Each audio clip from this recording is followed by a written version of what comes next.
Starting in the 1300s, the old way of seeing and doing things that had characterized life in medieval Europe gradually started to give way to the splendid new vision of the Renaissance. And although the Renaissance was inspired by the ancient cultures of Greece and Rome, it was soon transformed into an age of experimentation, exploration, and innovation. So that by the time the Renaissance ended around 1650, a number of important and long-lasting changes had occurred. For example, a much more accurate understanding of the solar system had been achieved, thanks to the invention of the telescope, while the invention of the compound microscope in 1590 had allowed people a first glimpse into a hidden world they had never known existed.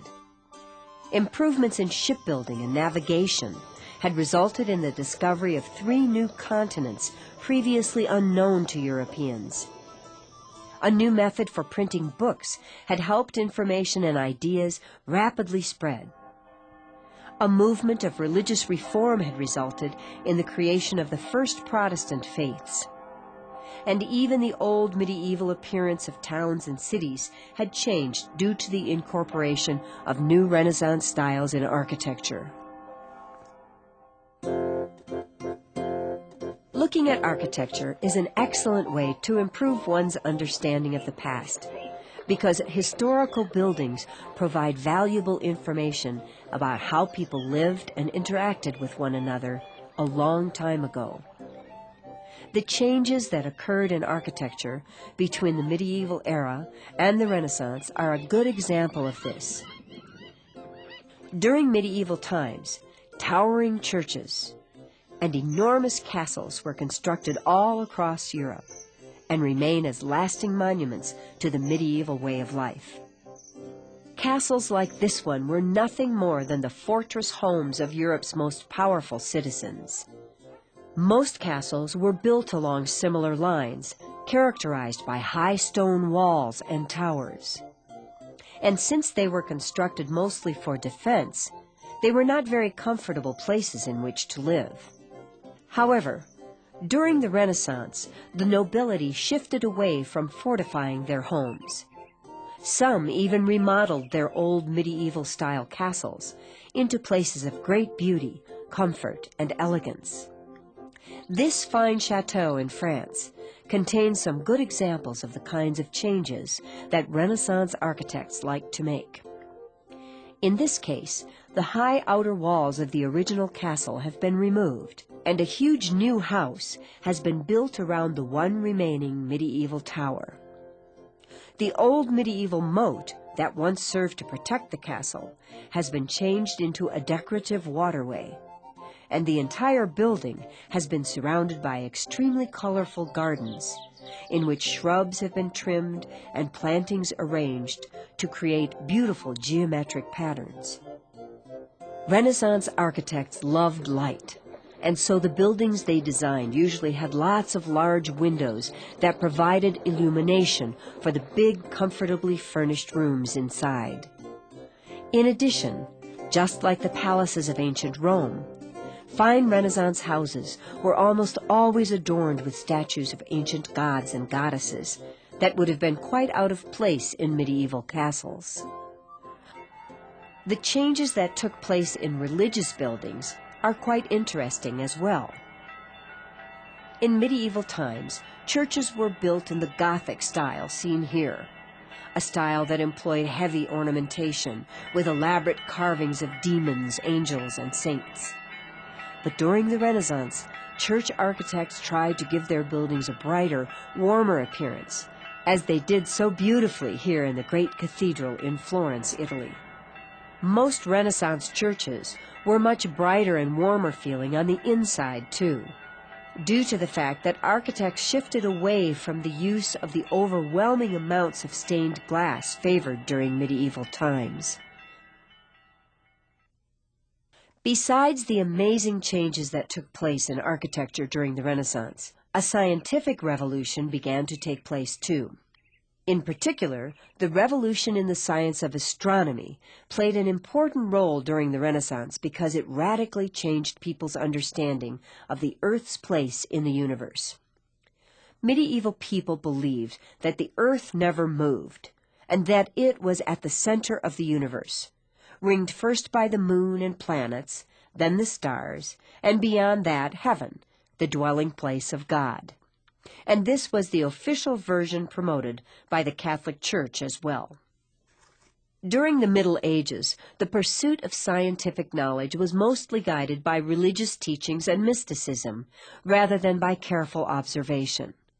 But in the early 1500s, a Polish astronomer named Nicholas Copernicus, considered to be the father of modern astronomy, theorized, but could not actually prove, that the Earth made an orbit around the Sun every year and also spun around on its axis once a day. In 1610, an Italian astronomer named Galileo Galilei used the newly invented telescope to study the motion of the planets, and he was able to clearly demonstrate that Copernicus's theory was correct. However, because Galileo's work also proved that the Earth moved and was not at the center of the universe, it contradicted the official teachings of the Catholic Church. As a result, church officials forced him to publicly declare that his conclusions were false, and they placed him under house arrest for the remainder of his life. Nevertheless, Galileo's theories were soon verified by other Renaissance astronomers and are still the accepted view of our solar system today. The rapid growth of learning that occurred during the Renaissance was made possible by the availability of large numbers of inexpensive books. In medieval times, books like the one seen here were painstakingly copied by hand, a page at a time, usually by Catholic monks living in monasteries. Almost all books were written in Latin, the language of ancient Rome, and of the Roman Catholic Church, a tongue that was no longer spoken. In medieval times, books were quite rare, and not something likely to be found in an ordinary person's home. However, in Germany around 1450, a man named Johannes Gutenberg came up with a clever way of avoiding the tedious process of hand copying. He developed a technique for making movable type, special metal letters used for printing that could be rearranged as desired in order to create words and sentences. Printers stored movable type letters of many different sizes and styles in well-organized type cases like these. Letters from the uppercase and the lowercase were arranged or typeset into sentences for each page. Then, on a printing press like this one, ink was applied and the page was printed out. Gutenberg's speedy new method made the hand copying of books unnecessary. By 1500, movable type was being used by printers all across Europe, and they were producing new books by the tens of thousands, mostly in regional languages, instead of just in Latin. Having mass-produced books meant that the latest works of literature and science could reach people rapidly compared to the days of hand copying. And because books became more affordable, a much larger number of people began to learn how to read and write as well. One of the most important Renaissance figures to see his ideas spread by mass-produced books was a German priest and professor named Martin Luther. Luther was the leader of the Reformation, a religious movement that led to the birth of Protestantism. In the early 1500s, Luther had become increasingly concerned about what he believed were corrupt practices in the Catholic Church, practices that he thought went against biblical teaching. In 1517, he posted his thoughts, called the 95 Theses, to the door of a church here in the town of Wittenberg, Germany, for all to read. In this document, Luther particularly questioned the church's practice of selling indulgences.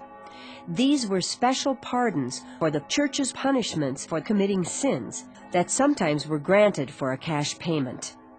Luther also made known his belief that popes and church councils could, and often did, make mistakes in religious matters. Luther asked for reform, but he was excommunicated or banned from the Catholic Church instead. In this great cathedral in the city of Worms, Germany, Luther was brought before a group of clergymen and nobles. He was ordered to withdraw his proposals for reform. Luther refused to do so and ended up going his own way. Many people believed that Luther had been correct, and they began to follow his teachings. Soon the first Protestant denominations of Christianity, such as Lutheranism and Calvinism, began to form. The Protestants refused to accept the Pope as their leader. They discarded many Catholic beliefs, focused on biblical teachings, and on the development of a more personal relationship with God. The Protestant movement was subjected to brutal repression in certain nations throughout the later part of the Renaissance. It led to immigration and was a major factor in several wars. In 1419, a century before Martin Luther touched off the Protestant Reformation in Germany, an unprecedented program of world exploration had begun far to the south in Portugal. The Portuguese wanted to obtain African gold, salt, and ivory, and find a sea route to Asia so they could control the rich trade in spices, silks, jewels, and other goods that the Asian kingdoms produced. To accomplish these goals, Prince Henry of Portugal established a school for navigation in his kingdom, near the southwestern tip of the European continent. Here he gathered together the finest geographers, astronomers, mathematicians, mapmakers, and sailors that he could find.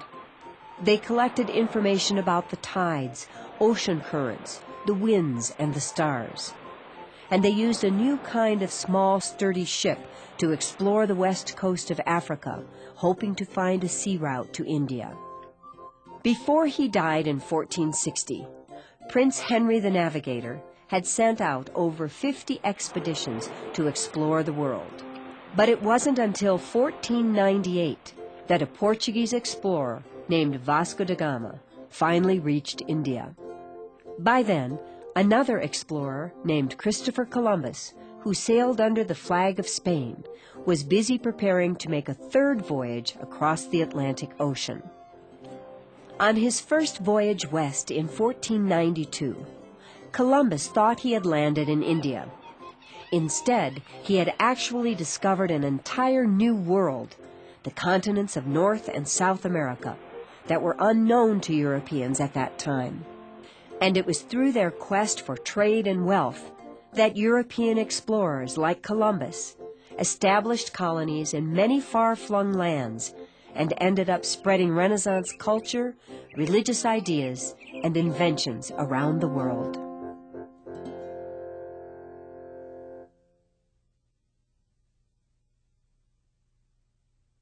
True or false? Copernicus and Galileo believed that the Earth was at the center of the universe. True or false? Martin Luther wanted to reform Europe's Protestant churches. True or false? Movable type printing was invented in Germany. True or false?